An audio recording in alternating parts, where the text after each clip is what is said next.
Ça veut dire que si un homme n'a pas commencé à se corriger au cours des 3 premières révolutions, il reste cependant de l'espoir. Mais si 3 révolutions, outre la première ou la médite neuve, sont passées et qu'il n'a pas commencé à se corriger, il n'y a plus d'espoir, et il ne reviendra plus, sa psyché est détruite. Exode 12. Versets 15 à 19 31. Verset 14, Lévitique 7.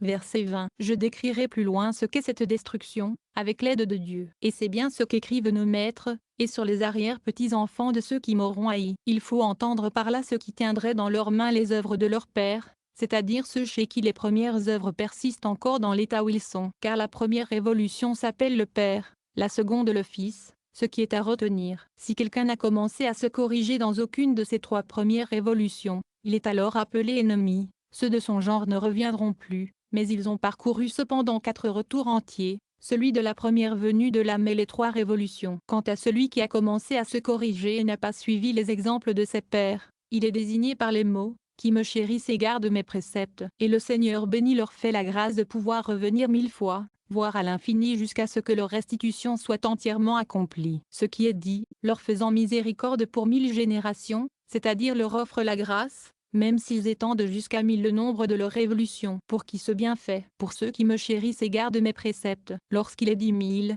cela n'implique pas que ce nombre doive être nécessairement utilisé, mais seulement s'il en est besoin, car en réalité il est possible que les âmes soient réintégrées en un moins grand nombre de retours. Toutefois il est nécessaire qu'à chaque révolution on corrige plus que dans la précédente. Le mystère de ceci consiste en ce que celui qui revient 3 fois et n'a pas commencé sa correction, montre que la somme du mal l'emporte chez lui sur la somme du bien de beaucoup de degrés. Ce qui se dégage de sein de ces 3 tours est bon et se sépare des gangs et des écorces qui sont ce qui est mauvais. Il est de coutume lorsque les écorces sont plus abondantes que ce qui est mangeable, qu'on prenne ceci et qu'on laisse les détritus. Ce bien alors est donné aux fils qui eux-mêmes sont nés, c'est-à-dire aux autres hommes qui provenaient de la même racine que cet homme. Comme nous l'expliquerons au chapitre 9, à l'endroit, si ton ennemi a faim, nourris-le de pain. Et alors dans une seconde révolution le mal qui était en lui est consommé et tout ce qu'il y avait de bien en lui est enlevé. Comme tout ce qui reste n'est que du mal, il n'y a plus lieu à révolution, cette âme est détruite parce qu'elle est toute mal. Mais si ce qui est sain l'emporte sur les résidus, on a coutume d'enlever ces résidus de la partie saine. Ainsi dans chaque révolution un peu de mal s'en va et il reste un choix de bien, cela jusqu'à ce que tout le mal soit consumé et que l'être soit parfaitement pur et bon sans aucun mal. C'est à noter. On donne aussi une autre raison pourquoi l'impie ne va pas au-delà de 3 révolutions alors que le juste peut en atteindre 1000. Le sens est celui que l'on trouve dans l'histoire du second Élysée dont on dit qu'il ne sera ni jugé ni introduit dans un monde à venir, qu'il ne reviendra pas au monde. Ici cela se passe suivant la parole de nos vénérés maîtres qui dit que le feu de la géhenne n'a pas de pouvoir sur les disciples des sages. S'il en était ainsi, comment feraient les âmes qui ont des iniquités à faire disparaître, pour elles, justes et élèves des sages? Le Seigneur a choisi de nombreuses révolutions de préférence à la peine infernale. Le nombre et la proportion de ces iniquités est en rapport avec le nombre et le temps des révolutions. Même ils gagnent encore quelque chose par le moyen de ces révolutions. Plus ils reviennent, plus ils ont l'occasion d'observer les préceptes et de s'élever dans la justice. On peut donc considérer les révolutions comme un secours, ce qui ne peut pas se dire de la géhenne. Pour l'impie, sur qui le feu de la géhenne a un pouvoir, si bien qu'il y entre et qu'il y consume ses péchés, il lui est meilleur de souffrir là que de venir en révolution, car à chaque tour il accumulerait de nouveaux péchés sur les transgressions qu'il a déjà commises. C'est pourquoi il serait dispersé du monde et ne pourrait pas subsister. C'est pour cela qu'après la révolution trine il est livré à la géhenne où il entre, s'il n'a point commencé à se corriger, pour que ses péchés soient brûlés. Que l'on sache que ce que nous avons dit de la destruction ne s'applique qu'à la partie de la psyché qui appartient au monde factif. C'est là en effet que les écorces sont en plus grande force et c'est en ce qui les concerne qu'il peut y avoir destruction. Mais dans l'esprit et le mental, qui appartiennent au système formatif et créatif, il n'y a pas de destruction, mais il est nécessaire qu'ils se corrigent, et ils ont le bonheur de jouir d'une jurisprudence préférable qui leur permet la restitution même dans les 3 premières révolutions. Ici se présente une différence. Il y a des esprits et des mentales qui sont plus rapidement restitués que les autres, lesquels sont obligés à un plus grand nombre de révolutions. Cela dépend du fait qu'il est au pouvoir de l'homme de conquérir tous les degrés depuis le haut jusqu'en bas, depuis la psyché du système factif jusqu'à l'unité du système émanatif, suivant l'ordre des degrés entièrement décrit au ch. L, où on le trouvera, avec ce qui est dit des 4 nombres et comment chacun se divise en 5 espèces. On y verra que l'ensemble du système fabricatif s'appelle la psyché du monde factif, l'ensemble du monde formatif l'esprit formatif, l'ensemble du monde créatif le mental créatif, et l'ensemble du monde émanatif le mental du mental ou vitalité du monde émanatif. On voit ensuite que l'on trouve en plus 5 espèces dans chacun des systèmes qui sont la psyché, l'esprit, le mental, la vitalité et l'unité, d'où il suit qu'un homme peut d'abord conquérir la psyché du règne factif, ensuite l'esprit du microprosope, ou de la prompte colère, du système factif, être qu'au point virgule jusqu'à l'unité du macroprosope ou longue patience, ou longanime, du système factif. Tout cela est contenu dans le genre de la psyché factive. Et bien que la psyché, l'esprit et le mental du système factif aient été précédemment en lui, il ne les voit plus, car la lumière de la partie factive est tellement clarifiée, qu'elle acquiert l'état du monde formatif et ne s'aperçoit plus devant la lumière de la psyché formative. Et il peut également conquérir entièrement la psyché, l'esprit, le mental, du monde créatif, comme nous l'avons dit, de même du système émanatif. En résumé, nous voyons que l'homme peut conquérir la psyché, l'esprit et le mental fabricatif, quelquefois en même temps tous les degrés formatifs, aussi les trois du monde créatif, et enfin la triade du monde émanatif. Bien qu'il ait d'abord toutes les espèces des trois mondes inférieurs, qu'on appelle les enveloppes et les voiles de la nature émanative, ces espèces ne portent plus alors cette dénomination, mais sont désignées par le nom émanatif. Ce qui est à noter, si un homme s'élève assez en dignité pour atteindre le monde formatif, alors il reçoit aussi la psyché, l'esprit et le mental de ce système en espèces distinctes. On trouve cela rapporté dans le Zar, section Beau. Follicule 37, où on dit de Moïse, la paix soit sur lui, tu es le fils de l'émanation. La même chose se trouve dans la section que Doshim, comme je l'ai déjà exposé. Il peut arriver que certains hommes conquièrent la psyché de la fabrique et l'esprit et le mental de la formation. D'autres vont jusqu'à la psyché de la formation et à l'esprit et au mental de la création. Quelques-uns même possèdent la psyché de création, et l'esprit et le mental de l'émanation, tout l'ensemble que nous avons déjà exposé. Ce qui est certain c'est que personne ne peut conquérir les espèces émanatives seules, pas plus que les espèces créatives, ni les autres. Il y a cependant quelques cas particuliers plus nombreux que ne peut les décrire une plume défaillante. Toutefois ceux qui sont prudents seront suffisamment informés sur ces particularités. Considérons que quoique tous les hommes reçoivent les 5 espèces de la psyché factive et ensuite les autres jusqu'à l'unité émanative, toutes les âmes ne sont pourtant pas égales. Quelques-unes, en effet, proviennent de la basilia ou règne de la faction, quelques-unes de la base de la faction, quelques-unes de la timée,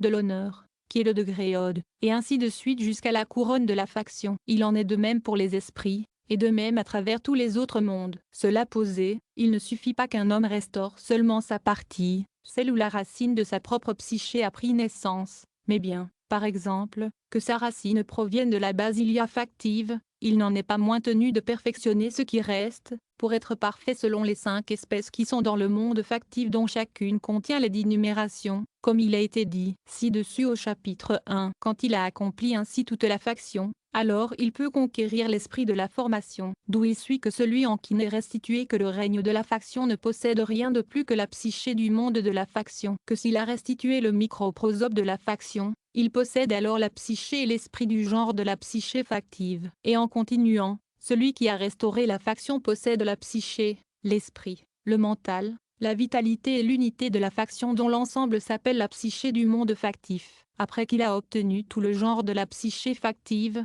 il peut acquérir les 5 espèces de l'esprit formatif, ensuite également dans le monde créatif, et enfin dans le monde émanatif. Lorsque nous disons que chacun est tenu de parfaire toutes les parties de la faction, même celles dont la racine de son âme ne dépend pas, avant de pouvoir prétendre conquérir l'esprit formatif, il faut l'entendre seulement du monde de la faction. Dans le formatif, le créatif et l'émanatif, l'homme n'est tenu qu'à la perfection de la partie vers laquelle lui-même tend. Ceci nous permet de répondre à l'objection que voici. Si toutes les âmes sont tenues de restituer et de parfaire toutes les parties du monde factif jusqu'au macroprosope des autres mondes, il s'ensuit qu'il n'y a aucune différence entre les âmes et qu'elles sont toutes égales. Cela ne se peut, en effet les unes sont attachées, ont leur possession, leur lieu dans le règne factif, les autres dans le fondement et ainsi de suite. Et les choses se passent ainsi que nous l'avons dit, à savoir, que toute âme est expressément tenue à parfaire jusqu'à la dernière toutes les espèces du monde factif, mais qu'il n'en est pas de même dans les autres mondes. La raison en est qu'on trouve dans le monde factif beaucoup de fort dures écorces, de sorte que si quelqu'un a déjà restitué son lieu, par exemple qu'il ait obtenu l'union avec le royaume,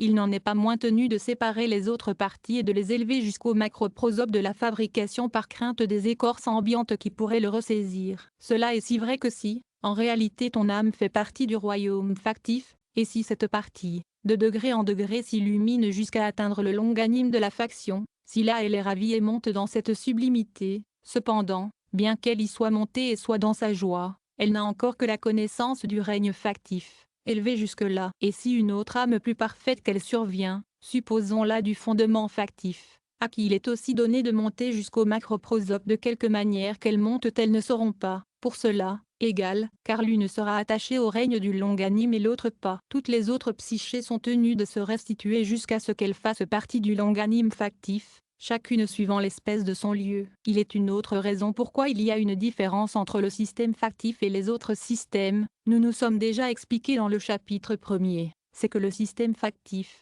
qui a comme l'on sait la notion du règne ne compte qu'une numération, tandis qu'il n'en est pas ainsi dans le système formatif où existent 6 numérations, en rapport avec la notion du microprosope. Pour ce qui concerne la création et l'émanation, chacun de ces systèmes est en rapport avec les 10 numérations du Père et les 10 de la Mère. Pour cette raison, chacun est obligé de restituer et de parfaire toutes les parties de la faction, parce qu'elle ne consiste qu'en une numération. En quoi elle diffère des autres mondes? C'est à cause des 2 motifs su-indiqués que lorsque l'on s'occupe de la restitution de la partie psyché, on est tenu d'aller jusqu'au bout de toutes les parties factives. Ensuite, toutes les parties factives parfaites, on acquiert enfin l'esprit formatif faisant partie du règne formatif. Lorsque l'âme est entrée dans l'esprit du règne formatif, par la plus grande perfection de ses œuvres ultérieures, elle mérite la possession de l'esprit faisant partie du fondement formatif. Mais il n'y a pas lieu, comme cela est nécessaire dans la psyché factive, d'élever le premier esprit reçu du règne formatif, on le laisse à son lieu inférieur dans le règne formatif d'où il ne monte pas. Il en est de même pour chaque notion du monde formatif où l'on monte pour s'assimiler la notion de l'esprit.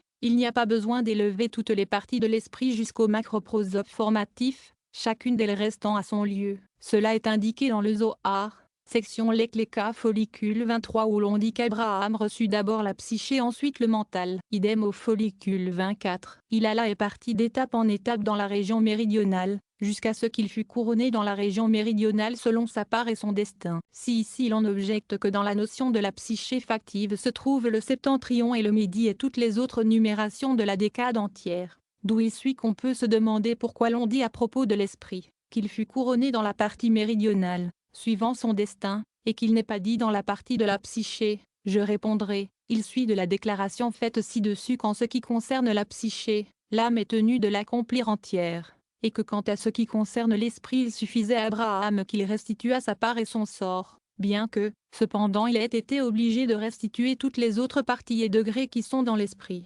Toutefois avec la distinction que nous avons faite, cela nous fait comprendre pourquoi toute la partie du monde factif est appelée un seul chemin, tandis qu'on dit des chemins au nombre pluriel en parlant du monde formatif. Cela même démontre pourquoi il ne pouvait le restituer que degré par degré, c'est-à-dire qu'alors que dans le monde factif, il était tenu d'élever son degré au plus haut rang, dans le monde formatif quand il avait restitué un degré et l'avait laissé à sa place il passait à un autre plus élevé. C'est pour cela que l'on dit, un degré après l'autre, et qu'ils sont laissés à leur place, d'où il apparaît qu'après un degré il reste des degrés et que tous les degrés ne sont pas confondus ensemble comme dans le monde factif. Quel est donc le sens de ces mots, degré par degré jusqu'à ce qu'il soit couronné dans la partie méridionale pour sa part et son lot? C'est qu'alors il n'y a pas besoin de parfaire plusieurs degrés plus élevés que celui-ci, comme on y est obligé dans la faction, comme il a été dit dans l'explication de ce texte. Les choses se passent de la même façon dans la partie mentale du monde créatif et dans la partie vitale du monde émanatif. Tel est aussi le sens de ce texte mystique.